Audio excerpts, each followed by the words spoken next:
안녕하세요, 여러분. 즐거운 화요일입니다. 자, 오늘도 코스피와 코스닥은 상승으로 마감이 되었습니다. 코스피는 플러스 0.68% 상승으로 마감되었고, 코스닥 역시 0.24% 상승으로 마감되면서 또 한 번 52주 신고가를 돌파했습니다. 자, 어제는 다우와 나스닥 그리고 유럽의 대부분의 증시가 이렇게 모두 하락으로 마감이 되었고, 아시아 증시 역시 혼조세를 보이며 대부분 하락으로 마감이 되었습니다. 자, 오늘 같은 경우에는 정말로 이상하죠. 전 세계 증시는 대부분 하락하였고, 심지어 비트코인과 알트코인 시장마저 붕괴가 되고 있는 상황인데, 한국의 코스피는 외국인과 기관의 양 매수가 들어오면서 또 한 번 3200포인트를 돌파했습니다. 자, 그런데 정말 이상하죠. 공매도 재개까지 앞으로 8일밖에 안 남았는데 외국인과 기관이 코스피를 양매수하고 있고, 지금 막 개장된 유럽 증시 역시 이렇게 크게 하락 중인데, 도대체 한국 증시만 왜 상승하는 걸까요? 글로벌 증시에 비해서 한국 증시가 저평가가 돼서 이렇게 외국인과 기관의 양 매수가 들어오는 걸까요? 아니면은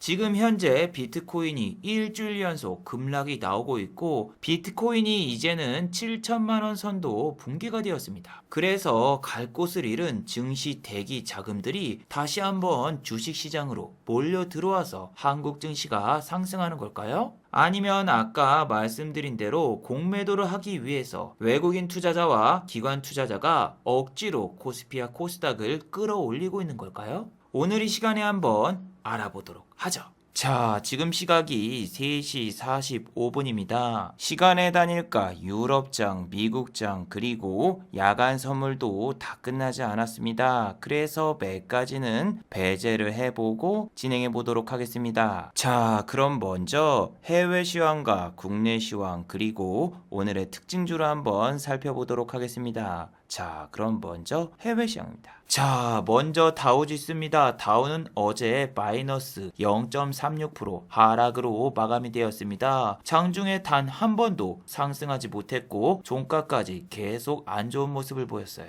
그리고 나스닥도 마찬가지였습니다. 나스닥도 장 초반에는 마이너스 0.08%로 시작했고 장중에는 마이너스 1.49%까지 떨어졌습니다. 하지만 한국의 코스피와 코스닥 같은 경우에는 전혀 흐트러짐이 없었습니다. 장 초반에 마이너스 0.02%까지만 하락하고 그 뒤로는 하락한 적이 없습니다. 코스닥 같은 경우에는 장 초반에 마이너스 0.39%까지 빠졌었는데 결국은 플러스로 전환되면서 마감이 되었어요. 그런데 말이죠. 아시아 증시를 살펴보시면은 다른 나라들은 다 하락 중인데 한국 증시만 상승했습니다.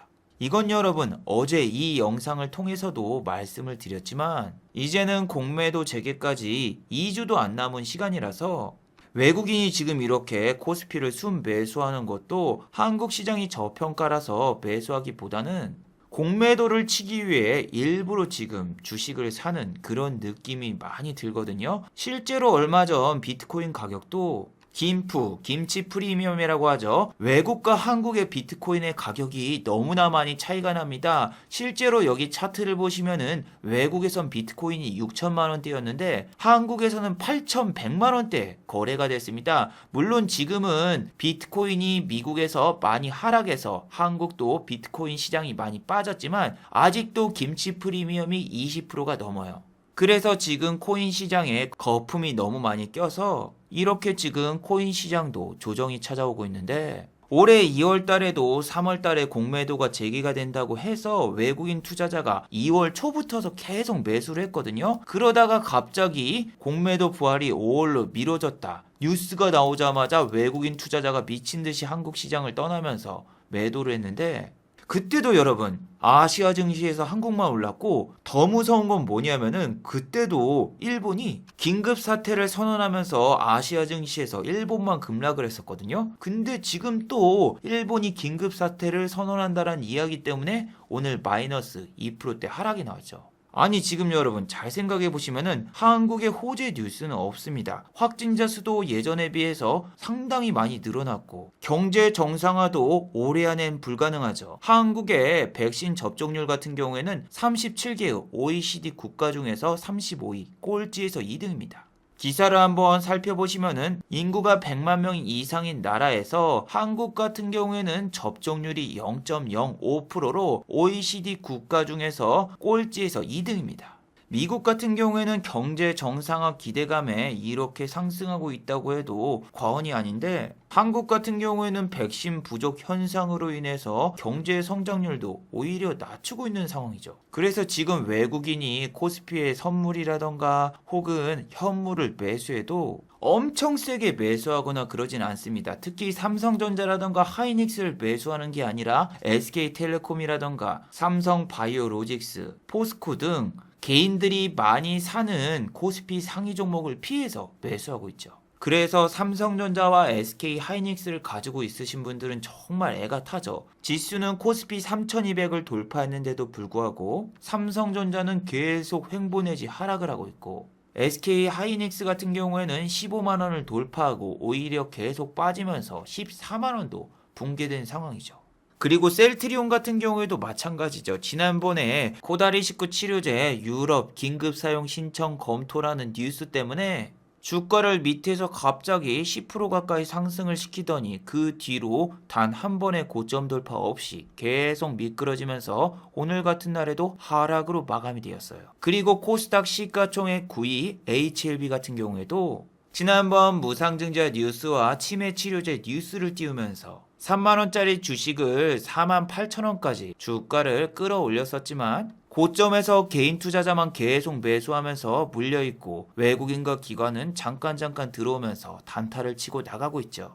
제가 2달 전에 HLB 허위 공시 논란과 또 무상증자 뉴스가 떴을 때부터 영상을 통해 말씀드렸지만 HLB 같은 경우에는 주식담보대출이 곧 마감이 되기 때문에 연장을 하기 위해서 억지로 호재성 뉴스와 무상증자를 진행하는 거라고 말씀드렸죠. 이건 제가 한 말이 아니라 기사로도 나와 있어요. HLB 주식담보대출이 만기가 도래됐다. 투자주의 요구. 여러분이 네이버 검색창에 HLB로 검색을 해보시면은 매일 호재성 뉴스가 매일매일 나옵니다. 어떻게 이렇게 호재성 뉴스가 매일 나오는 회사가 있어요. 그래서 항상 시가를 보시면 이렇게 갭이 떠 있고 장 초반에는 이렇게 상승하다가 쭉 내려갑니다. 찌라시를 너무 많이 뿌려요. 그래서 여러분 코스피 코스닥의 시가총액 상위주들 중에서 개인분들이 매일 매수하는 종목들 같은 경우에는 여러분들이 지금 피하시고 외국인과 기관이 매수하는 종목들은 일단은 올려줄 생각이 있죠. 지수를 올리면서 같이 올리려는 그런 속셈학원 같은 속셈이 있기 때문에 그쪽을 좀 보시는 게 좋아요. 물론 방망이는 짧게 잡고. 그리고 여러분 유안타 기준 2120 창에 가셔가지고 외국인과 기관의 동반 순매수, 순매도를 여러분들이 확인할 수 있거든요. 외국인 기관이 지금 양매수하는 종목 같은 경우에는 당연히 관심 종목에 꼭 넣어두셔야 됩니다. 자, 그리고 어제는 미국과 유럽 증시가 하락으로 마감이 되었는데 이렇게 미국과 유럽 증시가 하락한 이유는 도대체 뭘까요? 일단 미국의 기업들의 실적들은 상당히 양호한 모습을 보였습니다. 워렌 버핏의 주식이죠. 코카콜라 같은 경우에는 1분기 순이익이 22억 5천만 달러를 기록하면서 1분기 어닝 서프라이즈를 기록했습니다. 그래서 코카콜라의 주식은 어제 플러스 0.60% 상승으로 마감되었죠. 코카콜라 역시 시가총액이 상당히 크기 때문에 이런 주식들의 상승률은 1%에서 2%밖에 되지 않아요. 이전에 여러분들에게 소개시켜드린 이런 게임스탑 같은 경우에는 하루의 상승률이 95%, 100%, 300% 이렇게 상승이 나왔지만 코카콜라, 화이자, 월마트 이렇게 시총이 큰 주식들 같은 경우에는 상승률이 너무너무나 작죠. 이렇게 크게 상승이 나왔다 싶어서 클릭해서 보시면은 0.93%, 2.58%밖에 되지 않아요. 오히려 게임스탑 같은 경우에는 이게 음봉이라서 하락으로 생각할 수 있겠지만 자세히 클릭해서 보시면은 플러스 6.26% 상승이에요. 게임스탑이 어제 6.26% 상승한 이유는 바로 조지 셔먼 게임스탑의 CEO가 사임했다라는 소식에 게임스탑이 오랜만에 상승이 나왔습니다. 그런데 지난번에 게임스탑이 상승이 나왔을 때는 공매도 사건도 있었지만 그때도 CEO가 교체됐다고 해서 한번 상승이 나왔었는데 또 교체가 되었네요. 자, 그리고 코카콜라와 가장 밀접한 주식이죠. 코인베이스. 코인베이스 같은 경우에는 어제 마이너스 2.63% 하락으로 마감이 되었습니다. 코카콜라와 마찬가지로 같은 콧인데 코인베이스가 이렇게 급락이 나온 이유는 바로 비트코인이 떡락해서죠. 미국 원화 기준으로 비트코인 가격은 6천만 원. 한국 같은 경우에도 오늘 7천만 원대가 붕괴되면서 현재 6,800만 원까지 내려온 상황인데, 자, 보시면은 지난번 코인베이스가 상장한 이후로 일주일 동안 비트코인은 단 한 번에 상승이 나오지 않았습니다. 8,100만 원에 매수하신 분들 같은 경우에는 한 주만 사셨어도 수천만 원의 손실을 보신 분들이 많을 거고, 한국의 비트코인 관련주를 사신 분들도 지금 정말 괴로운 나날을 보내고 있죠. 어제도 말씀드린 위지트, 오늘 같은 날에도 마이너스 1.59% 하락. 같은 뜻이죠. 비덴트 같은 경우에도 마이너스 2.88% 하락. 자, 그런데 업비트 관련 주식이죠. 두나무 관련주 에이티넘 인베스트먼트는 오늘 상승으로 마감이 되었습니다. 차트를 보시면은 오늘 장중에는 14.48%까지 상승을 했고 종가는 플러스 7.43% 상승으로 마감이 되었는데, 자, 에이티넘 인베스트먼트 같은 경우에는 한 가지 뉴스가 있었습니다. 두나무 업비트죠. 업비트에서 실적을 발표했는데 사상 최고의 실적이 나왔다고 발표가 되었어요. 자, 작년에 코인 시장에서는 444조 원의 거래 대금이 나왔어요. 1년 동안 누적 거래 대금이 356조예요. 자, 작년에 코스피와 코스닥의 동학 개미 운동이 일어났을 때 일평균 거래 대금이 22조였습니다. 하지만 지금은 15조까지 줄어들었고, 여러분들이 코스피와 코스닥을 순매수한 순매수량은 65조였죠. 하지만 지금은 코인 열풍이 불면서 코인 시장에 하루 거래 대금만 17조가 넘습니다. 그래서 업비트의 실적은 당연히 좋을 거라고 누구나 다 예상을 했는데, 업비트 관련주인 우리기술 투자 역시 오늘 플러스 0.90% 상승으로 마감이 되었습니다. 에이티넘 인베스트가 오르자 마이너스 4.52%까지 내려갔던 우리기술 투자 같은 경우에는 상승이 나왔죠. 이거는 차트 매매하신 분들도 많이 노렸을 거예요. 볼린저 가운데라던가 5일선에서 매수하시는 분들이 상당히 많은데 탁 여기 찍고 올라와서 차트 매매하시는 분들이 상당히 많았고, 수급을 보시면은 개인 투자자가 이렇게 많이 매수했죠. 차트 매매를 하시는 분들이 이렇게 많다는 증거죠. 자, 그리고 에이티넘 인베스트먼트에 이어서 DSC 인베스트먼트도 오늘 7.70% 상승으로 마감이 되었는데, DSC 인베스트먼트 같은 경우에는 장외 시장에서 두나무의 주식을 400억 원이나 매수했다는 뉴스 때문에 오늘 크게 상승이 나왔어요. 보시면은 장중에 플러스 21.99%까지 상승하고 지난 고점까지는 못 터치하고, 여기 보시면은 4월 12일에 고점을 터치하자마자 바로 뺐는데, 수급을 보시면은 단타의 제왕 투신이 매수를 했는데 투신이 매수를 한 게 아니에요. 투신은 팔았다가 다시 산 겁니다. 자, 프로그램 매수 매도를 보시면은 분명히 장 초반에는 잠깐 샀다가 다시 매도를 했고 종가쯤 되니까 2시 41분부터서 다시 매수를 했어요. 그러니까 투신은 팔았다가 다시 사서 매수로 잡힌 거지, 얘네들은 장 초반부터 순매수를 하지 않았어요. 외국인 투자자 역시 장 초반에 매도였다가 장 막판에 다시 산 거고, 자, 어제 영상에서도 제가 투신이 매수해서 다음날 고점까지 꼬시고 던질 종목에 대해서 한 가지 언급해드렸죠. 바로 현우산업이라는 종목입니다. 이 종목 같은 경우에는 어제 외국인과 기관의 순매수가 이뤄졌고 투신이 어제 매수가 들어왔었는데, 보시면은 투신이 오늘 고점에서 전부 매도하고 튀었습니다. 차트를 보시면은 지난 고점까지 꼬시고 던지고 꼬시고 던지고 꼬시고 던지고 세 번째입니다. 그러면은 오늘은 고점을 뚫고 신고가를 가겠지 생각하고 개인 투자자분들은 이런 자리에서 들어갑니다. 자, 이게 누구죠? 흑성 탈출을 보신 분들 다들 알고 계시죠? C죠. 유인원입니다. 와, 진짜 투시는 유인원처럼 유인을 너무 잘하더군요. 아침에 딱 3분 동안 위로 꼬십니다. 고점을 돌파할 듯 말 듯 돌파할 듯 말 듯 자꾸 개인 투자자분들을 유혹시키고 그리고 밑으로 촥 빼는데 정말 가차없어요. 아니 이게 여러분 주식을 너무 난잡하게 해요. 애니플러스도 보시면 투신이 바로 전날에 이렇게 매수했고 바로 먹튀를 했는데 패턴은 똑같습니다. 자, 어제 보세요. 어제 여기 고점을 터치를 하는 척 하면서 바로 빼버렸죠. 현우산업 차트랑 똑같아요. 그리고 그 다음날 바로 이렇게 급락. 요즘은 여러분 저렇게 윗꼬리가 나와버리면 다음날 그냥 빠져버려요. 자, 핸디소프트 같은 경우에도 24.69%까지 상승을 시켜놓고 종가는 플러스 12.09%, 위에서 잘못 잡았으면은 손실률이 12%입니다. 그리고 그 다음날에도 마이너스 4.83%면은 위에서 잡으신 분들은 마이너스 16%죠. 자, 프로텍도 보시면은 어제 17.38%까지 상승시켜놓고 종가는 7.16% 상승 마감. 하지만 그 다음날 마이너스 5.09% 하락. 이렇게 될 경우에는 위에서 잡으신 분들은 진짜 하루 만에 몇 프로 손실을 보나요? 정말 웃긴 게 이런 종목들이 보시면 저항선에서 딱 맞고 떨어지는데, 자, 최근에 투신의 패턴들은 이렇습니다. 투신은 차트를 좋아하는 사람들을 너무너무나 유혹을 잘해요. 저항선 돌파 매매를 부추기게 만들고 저항선 돌파 매매 직전에 매도합니다.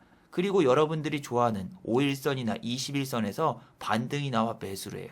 자, 투신이 전날 매수했던 애니플러스 어디서 반등이 나왔다? 여기 5일선 녹색 선이거든요. 5일선 터치하자마자 갑자기 반등 나오면서 투신이 막판에 잡았어요. 이렇게 투신이 막판에 여기서 들어와서 잡았는데 얘네는 어차피 이 밑에서 잡았기 때문에 수익 중이에요. 다음날 갭이 안 떠도 수익이에요. 그래서 다음날 바로 패대기. 현우산업 5일선만 터치하고 밑으로 깨잖아요. 그러면은 투신이 들어옵니다. 여기서도 들어왔고 어제도 5일선 깨지니까 들어왔어요. 참 나쁜 놈들입니다. 그러면은 내리고 있는 종목들을 5일선에서 매수하면 수익이 나겠네요. 근데 투신이 들어올지 안 들어올지 여러분들 그걸 어떻게 알아요? 자, 보시면은 현우산업 어제 5일선 깨버렸잖아요. 5일선 터치하는 게 아니라 5일선을 깨버리면은 개인 투자자분들 같은 경우에 보통 손절이 나가는데 이때 매수하고 그 다음날 아침에 팔고, 아니 14일날도 이때도 보세요. 밑으로 그냥 쫙 빼버리고 밑에서 5일선에서 깨지니까 반등이 언제 나왔다? 그 다음날 아침 9시 20분 쫙, 그리고 다시 빼버려. 그래서 여러분들이 투신이 들어오면은 여러분들이 저항선 이전에 내가 수익을 실현해야 되겠다 이렇게 생각하신 게 좋아요. 반대편에 외국인이 순매수가 많다면 상관이 없는데 이렇게 투신이 더 많이 샀고 주포가 투신이면은 지속적인 하락이 나옵니다. 이런 종목 중 하나가 드림시큐어리티. 드림시큐어리티 같은 경우에는 4월 12일, 13일 날 투신의 대량 매수가 잡혔는데 보세요. 5일선 딱 깨지는 자리에서 투신이 들어왔죠. 다음날 갭 띄우고 팔고, 여기서 또 들어왔다 갭 띄우고 팔고. 정말 투신이 너무 주식을 잘해요.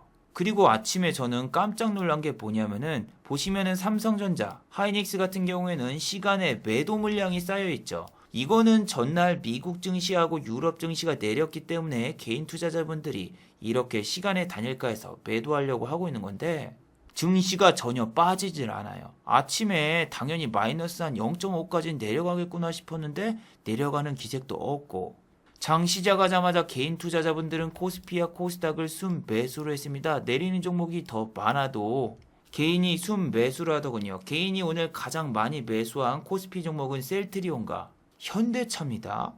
개인 투자자분들이 왜 현대차하고 셀트리온을 이렇게 매수하는지 잘 모르겠는데 개인 투자자들의 자금이 상당히 많이 줄어들었다라고 생각이 들어요. 왜냐하면은 지금 보시면은 10시가 넘었는데 개인은 매도로 돌변했죠. 물론 외국인이 개인의 물량을 샀기 때문에 이렇게 개인은 마이너스로 나왔지만 한 달 전까지만 해도 이렇게 3조, 2조, 1조 이렇게 매수하시던 분들이 개인인데 지금은 전혀 그런 기색이 없습니다. 지수가 고점이라서 조 단위로 매수를 안 하는 건 아닐 거예요. 왜냐하면 코스피 1월 달에 3266까지 올라갔습니다. 이때 개인의 수급 하루에 4조에서 2조도 매수하던 게 개인이에요. 지수가 최고점이어도. 근데 4월 달에는 1조 원 이상 매수한 적이 단 한 번도 없습니다. 이거는 개인적인 제 생각인데 우리 동학개미 분들 같은 경우에는 작년에 주식을 시작했으면은 공매도도 경험을 안 해봤잖아요. 공매도로 쫄아서 여러분들이 안 들어오는 게 아니라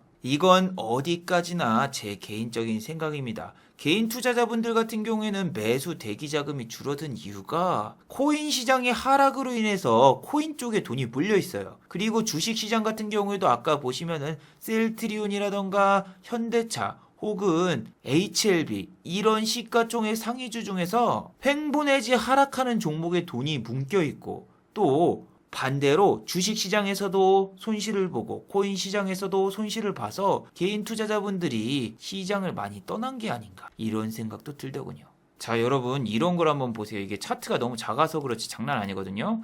이걸 보시면은 24,000원짜리 갔던 게 종가가 5,000원 정도에 끝났단 말이에요. 아니 다음날은 2,000원까지 빠졌단 말이에요. 위에서 막 1,000만 원을 넣었어. 그럼 내 돈이 20만 원밖에 안 남은 거야. 20만 원. 어제 얘 같은 경우에도 2,500원짜리가 얼마까지 갔다? 8,000원까지 갔어요. 그리고 8,000원짜리가 오늘 11,000원까지 갔습니다. 여기서 잡아가지고 매수하신 분들 중에서 수익이 난 사람들이 있을지도 모르겠지만, 얘가 장중에 요렇게 다 죽여버리고 왔어요. 죽여버리고 그 다음날 뿅 올랐다가 10분 만에 다시 다 빼버리고. 이런 거 하면서 4월 달에 돈이 녹으신 분들이 많지 않을까요? 12만 5천 원이 넘었던 이런 것도 5만 원까지 빠지면 50% 손실인데, 예전과 다르게 어떤 종목을 클릭해봐도 고점 찍고 마이너스 50% 이상 찍은 게 지금 모든 코인들이 그러거든요. 그래서 4월 초에 들어가거나 4월 중순에 들어갔으면은 수익을 낸 사람이 없고 다 물렸을 거예요. 자, 보세요. 지금 코인 중에서 상승하고 있는 코인이 몇 개예요? 12개. 보세요, 여러분. 저 같은 경우는 진짜 깜짝 놀랐어요. 돈이 삭제가 돼요. 10분 만에 마이너스 20%. 다음날 자고 일어났다 마이너스 25%. 근데 이때는 10,000원만 넣어서 다행이죠. 그리고 총 자본금이 30,000원밖에 안 됐어. 이틀 지났어. 마이너스 32%. 4일 지났어. 마이너스 42.3%.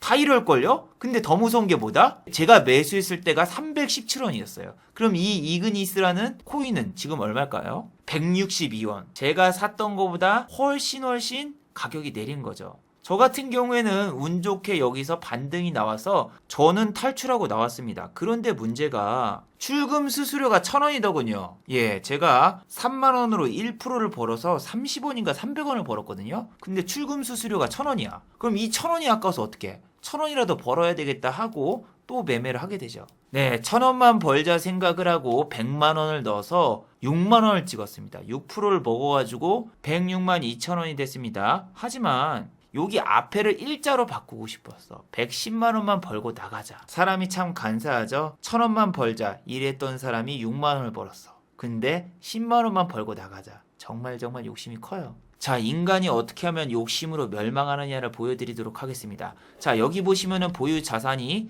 얼마입니까? 120만 원입니다. 돈을 번 게 아니에요. 제가 물려가지고 50만 원 물타기를 했습니다. 그래서 총 보유 자산이 150만 원이 됐지만 이건 돈 번 게 아니라 물린 겁니다. 그리고 또 이젠 총 보유 자산이 200만 원이 됐죠. 코인이 너무 내려서 물타기를 한 번 더 했습니다. 그리고 마이너스 38만 원. 이때 접었어야 돼요. 자, 코인이 정말 미친 듯이 떡락을 해요. 누가 이기나 보자 하고 100만 원을 더 넣습니다. 총 매수 300만 원. 평가손익 마이너스 45만 원. 이때라도 접었어야 됩니다. 자, 총 평가손익 마이너스 75만 원. 정말 이때라도 접었어야 돼요. 누가 이기나 해보자 하고 버텼더니 어떻게 됐다? 네, 탈출 기회가 거의 다 왔어요. 마이너스 4%까지 와서 겉봐 물타기는 역시 틀리지 않았어 하면서 자화자찬하다가 못 팔았습니다. 자, 팔 수 있던 기회가 2번이나 있었는데 가만히 냅뒀더니 다시 마이너스 15%가 됐고 마이너스 60만 원이 됐습니다. 그런데 저는 여기가 저점인 줄 알았어요. 여기서라도 그냥 팔고 손실을 보고 나갔어야 되는데 정말 큰 실수를 했습니다. 평가손익 마이너스 100만 원. 여기서도 그만뒀어야 돼. 그리고 저는 결국 마이너스 120만 원을 보고 나왔습니다. 그래서 원금이 280만 원인가 270만 원밖에 안 남았어요. 그리고 아예 스타일을 바꿨습니다. 그냥 비트코인도 주식하듯이 스캘핑이나 치자 하면서 스캘핑만 계속 쳐가지고 280만 원을 308만 원까지 만들었고, 날새 가면서 계속 스캘핑만 쳐가지고 320만 원까지 복구했습니다. 물론 이건 어제 영상에서도 직접 보여드렸죠. 매매하는 걸. 제가 이 영상에서도 직접 매매하는 걸 보여드렸지만 도지코인을 직접 샀다 팔았다 샀다 팔았다 샀다 팔았다 했습니다. 제가 540원에 다 팔고 나왔는데 지금은 502원이죠. 이게 금방 올랐다 금방 빠지니까 적당히 먹고 나와야 돼요. 지금은 코인 시장이 다 죽어서 오르는 코인이 없습니다. 그래서 280만 원으로 스캘핑을 쳐가지고 여기까지 왔습니다. 392만 원. 이제 조금만 더 있으면 원금 복귀입니다. 와, 코인으로 돈을 버는 게 아니라 원금 회복을 하려고 매매를 하고 있어. 와, 날새가면서 이게 뭐 하는 건지 저도 모르겠습니다. 주식으로 돈을 벌어도 돼요. 근데 이게 사람이 오기가 있잖아요. 내가 코인에서 손실을 봤으면 코인으로 복구를 해야지 주식으로 복구한다? 아, 그거는 사나이 승부에서 있을 수가 없죠. 그래서 코인을 10,000원으로 하다가 저렇게 400만 원까지 갔다가 돈 다 꼬라서 다시 복구하고 정말 뻘짓거리만 하고 있었는데 코스피 코스닥이 지금 장난 아니죠. 코스닥이 진짜 하루도 빠짐없이 날아가고 있고 상승과 하락 종목 보세요. 코스피 상승이 644, 하락 191. 아, 그냥 주식만 할 걸 왜 코인을 해가지고 여기서 이렇게 힘들게 한지 모르겠습니다. 이게 코인이 매력적인 거는 거래세가 없기 때문에 한 호가만 먹어도 수익이라서 그냥 단기 매매할 땐 편하더군요. 물론 삼성바이오로직스처럼 이렇게 1,000원 뛰기 같은 경우에는 한 호가만 먹어도 수익입니다. 증권사에 따라 다르고 통장을 은행에서 만든 거와 비대면으로 만든 게 수수료가 다르기 때문에 사람별로 다르겠지만 대형주 같은 경우에는 한 호가만 먹어도 수익이에요. 그런데 지금 코스닥이 신고가를 가고 있다고 해도 거래 대금이 생각보다 많이 줄어들고 있고 또 코스닥은 제약과 바이오 섹터 중에서 일부 종목만 오르기 때문에 오늘은 상승이 739 종목이었지만 보통 일자별로 보시면 또이또이해요. 또이또이. 아니면 이렇게 하락을 했거나. 자, 오늘은 여러분 어떤 섹터, 어떤 종목을 잡으셨나요? 지난번 영상에서 말씀드린 남양유업 같은 경우에는 이번에 불가리스 사태로 인해서 영업정지를 맞았습니다. 그래서 남양유업 우 같은 경우에는 오늘 보시면 마이너스 2.20%까지 빠졌다가 종가가 플러스 0.31%까지 상승이 나왔습니다. 하지만 이런 종목 같은 경우에는 보시면은 거래량이 1538밖에 안 되죠. 우선주라서 단일가 매매로밖에 판매가 안 되고 매수로 해도 팔 수가 없어요. 자, 그리고 우선주 같은 경우엔 거래량이 많으면은 이렇게 일반적인 거래도 가능한데 오늘 유안타 증권 우선주 같은 경우에는 장중에 상한가를 갔었습니다. 보시면은 29.96%까지 상승했었죠. 이 종목 같은 경우에는 지난번 우리금융지주가 유안타증권을 인수할 수 있다. 이러한 소식에 상한가를 갔었는데 오늘도 이렇게 찌라시가 뜨면서 유안타증권 우선주가 10시 때 상한가를 찍었다가 자꾸 상한가가 풀리면서 결국 종가에는 플러스 22.21%로 마감이 되었어요. 그런데 여기서 중요한 게 자, 지주사인 유안타증권 같은 경우에는 오늘 장중에 플러스 14.60%까지 상승했고 종가는 플러스 6.45%로 마감이 되었어요. 자, 유안타증권 같은 경우에는 자, 이렇게 기타금융이 지난번에 많이 매수를 했지만 오늘 같은 경우에는 추가적인 매수라던가 이런 건 보이지 않았습니다. 그리고 연기금 같은 경우에는 이렇게 매수하고 있지만 2만 주 정도는 저도 매수할 수 있습니다. 1억 원이 안 되는 돈이기 때문에 연기금의 순매수는 그렇게 신경 쓸 필요가 없죠. 유안타증권이 움직이면서 하나투자증권 우선주 같은 경우에도 장중에 14.96%까지 상승을 했으나 종가는 플러스 0.14%로 마감이 되었죠. 증권주 자체가 최근에 상승세를 보이다가 이렇게 많이 꺾인 상황인데 저는 개인적으로 불안한 게 증권주 대부분은 코스피 200 종목이라던가 혹은 코스닥 150에 포함되는 종목들이 많죠. 그렇게 되면 이렇게 역사적 신고가에 있는 종목들 공매도의 타깃이 될 수가 있죠. 그래서 어제 신풍제약이라던가 신풍제약 우선주도 말씀드렸지만 이렇게 갑자기 코스피 200 종목에 있는 공매도 치기 좋은 종목이 올라오면은 여러분들이 덜컥 매수하기보다는 지금 일주일 뒤면 공매도가 부활하니까 얘네가 여기서 횡보만 해도 나는 큰일 날 수 있다. 물론 여러분들이 지금 이렇게 확진자 수를 확인해 보면은 어제보다 198명이 넘었네? 지금 제약주를 사야 되겠다.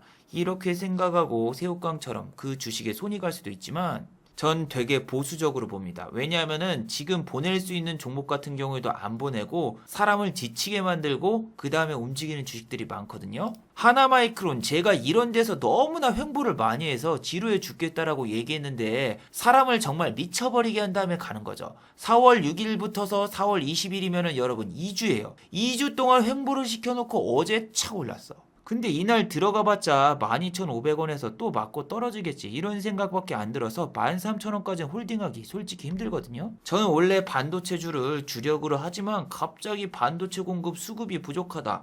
그건 우리나라 얘기가 아니라 미국 얘기죠. 그런데 우리나라 같은 경우에는 지금 갑자기 반도체 코스닥 관련주들이 이렇게 상승하고 있는데 저야 뭐 반도체주를 주로 매매하니까 좋긴 한데 이런 애들까지 지금 마지막에 보내면은 혹시 끝물이 아닌가? 이런 생각까지 들거든요. 아니 여러분 지금 다른 나라 마이너스 1%에다 급락에다가 나스닥 야간 선물 급락하고 있고 상하이 종합지수마저 하락을 했는데 우리나라가 지금 안 빠지고 이러고 있다? 키 맞추기 어느 정도 들어가줘야 됩니다. 안 그러면 남들 갈 때 안 가고 오히려 다음번에 남들 상승 랠리 나올 때 오히려 우리만 빠질 수 있거든요. 솔직히 여러분 이게 지금 순환매 장세도 아니에요. 순환매 장세라면은 호텔 신라라던가 대한항공이라던가 아시아나항공 이렇게 소외받던 여행주라던가 이런 애들이 갑자기 수급이 들어오면서 순환 섹터가 들어오는 것도 아니고 아니 생전 들어본 적도 없던 무슨 히림 여자 이름 같은 종목이죠. 이런 종목이 왜 상한가 갔나 보니까 윤석열 씨하고 친분인데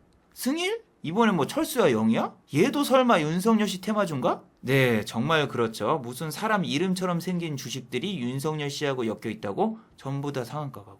아니 여러분, 이 테마주 순환매가 그냥 섹터 순환매가 아니라 윤석열 씨 관련해서 이렇게 그냥 한 바퀴 도는 거예요. 노루페인트 시간에 다니까 상한가 갔길래 설마 윤석열? 또 윤석열이야. 아, 지긋지긋하다 진짜. 그런데 여러분 윤석열 씨 테마주도 잘 골라야 돼요. 어제 영상에서 웅지는 거의 매일 하방 VI에 걸린다고 말씀드렸죠. 오늘도 하방 VI에 걸린 거 보셨어요? 얘는 코스피 종목이라서 거래량이 촥 터지면서 조금만 내려가도 하방 VI에 걸리는데 아침에 또 하방 VI에 걸렸다가 장마판에 다시 올라가고 웅진 싱크빅 같은 경우에는 상방 VI에 걸릴 뻔했는데 걸리진 않았는데 이런 종목들이 파평윤씨, 해남윤씨 이름 갖다 친분으로 엮어버린 주식이 많은데 지금은 이쪽이 아니라 차라리 윤석열씨 테마주를 하려면은 정책주로 가는 게 좋다라고 말씀드렸죠. 어제 영상에서도 아시아경제와 메가MD 그리고 위즈코프 애들이 시간의 단일가에서 급등을 했고 상한가를 간 적이 있었는데 아시아경제 같은 경우에는 오늘 장 초반부터서 플러스 27.47%까지 상승했어요. 아니 위즈코프 같은 경우에는 시간의 단일가에서 상을 찍었는데도 불구하고 아침에 시간의 단일가보다 낮게 출발을 했죠. 아시아경제 같은 경우에는 시작부터서 VI에 걸리고 바로 20%를 찍었거든요. 그러니까 교육 테마주인 메가MD도 같이 움직였습니다. 12.52%까지 이렇게 상승했고 이런 종목들 같은 경우에는 종가에는 상당히 안 좋았거든요. 보시면은 20.76까지 올랐던 메가MD 같은 경우에는 오늘 상승할 경우에는 3일 단일가에 거래가 됩니다. 자, 3일 단일가에 이 종목이 지정이 됐죠. 그리고 아시아경제 같은 경우에는 3일 단일가에는 걸리지 않았어요. 종가가 플러스 5.46%밖에 안 돼서 지난번 종가 기준이 여기를 넘어갈 경우에는 얘가 3일 단일가라던가 혹은 투자 경고, 투자 주의에 걸리는데 그걸 피해갔습니다. 자, 그리고 위즈코프 같은 경우에는 종가가 마이너스 1.33%로 마감되었죠. 얘 같은 경우에는 장중에 12.50%까지 상승했습니다. 하지만 이번에 또 크게 상승할 경우에는 거래 정지가 됩니다. 그리고 이미 3일 단일가에 들어가 있는 IB기명. IB기명 같은 경우에는 시간의 단일가에서 약간 하락했습니다. 그 이유는 투자 경고 종목에 지정이 됐습니다. 자, 이 종목은 지난 종가보다 1%라도 상승할 경우에는 투자 경고 종목에 지정이 됩니다. 지금 3일 단일가 매매인데 이틀째죠. 내일 같은 경우에는 이런 데까지 올릴 수도 있을 겁니다. 왜냐하면은 휴마시스 같은 경우에도 3일 단일가에 한 이 정도 부근까지 올렸거든요. 그리고 단일가에서는 20% 이상 상승을 시킬 경우에는 다음번에 거래 정지라던가 혹은 3일 단일가 매매가 더 이어지기 때문에 내일 아마 장도 안 좋으면은 저렇게 단일가 종목에 몰릴 수도 있습니다. 이 종목도 3일 단일가 이후에 갑자기 플러스 27.39% 상승시켰고 아주아이비 투자 같은 경우에도 단일가 끝나자마자 뻥 상승했던 전력이 있긴 하지만 대장주가 죽어버리면 끝장입니다. 대장주인 위즈코프가 만약에 하한가라던가 급락이 나와버리면은 누가 IB기명을 사겠습니까? 그래서 위즈코프가 급락이 안 나와야지 내일 IB기명이라던가 이런 애들도 단일가 매매가 끝난 다음에 급등이 나올 수도 있어요. 하지만 이 종목은 4월 28일 날 전환사채가 나옵니다. 그렇기 때문에 급등이 나오는 순간 여러분들한테 설거지를 시키려고 위에서 다 빼버릴 수도 있으니 이런 종목은 그냥 알아만 두시고 매매하지 마세요. 자, 마지막으로 한번 정리해 보도록 하겠습니다. 1번, 투시는 저항선 매매를 좋아합니다. 투시는 5일선이 깨지면은 특정 종목을 매수하죠. 그리고 그 다음날 특정 저항대까지 개인 투자자분들을 유혹하고 그 아래로 던져버려요. 그래서 전날에 투신이 대량으로 매수한 종목들은 저항선 이전에서 모두 매도하는 게 제일로 좋습니다. 자, 두 번째, 코인 시장이 붕괴되고 있습니다. 코인 시장이 붕괴되면 이제 주식 시장으로 자금이 쏠리는 게 아니라 다음번에는 주식 시장도 같이 무너지는 게 아닌가, 이렇게 생각을 하셔야 돼요. 유동성 자금들이 흡수되는 곳에서 자금이 한쪽에서 빠진다? 그럼 한 군데만 빠지는 게 아니라 동시다발적으로 빠질 수 있기 때문에 다음엔 이쪽 차례가 아닌가, 이런 식으로 생각하는 게 제일로 좋습니다. 자, 유튜브 광고도 끝까지 시청해 주시면은 정말로 고맙겠고, 좋아요와 구독하기도 많이 눌러주시면은 정말로 고맙겠습니다. 아, 그리고 또 어제 생방송 전에 저를 후원해 주신 정말 고마운 분들이 계셨네요. 네, 제 유튜브 영상 밑에 있는 투네이션 후원하기 버튼을 눌러주시면은 저를 후원해 주실 수 있는데, 우정님 후원 10,000원 정말 감사드립니다. 자, 다들 수고하셨고 즐거운 평일 되시기 바랍니다. 다들 수고하셨습니다.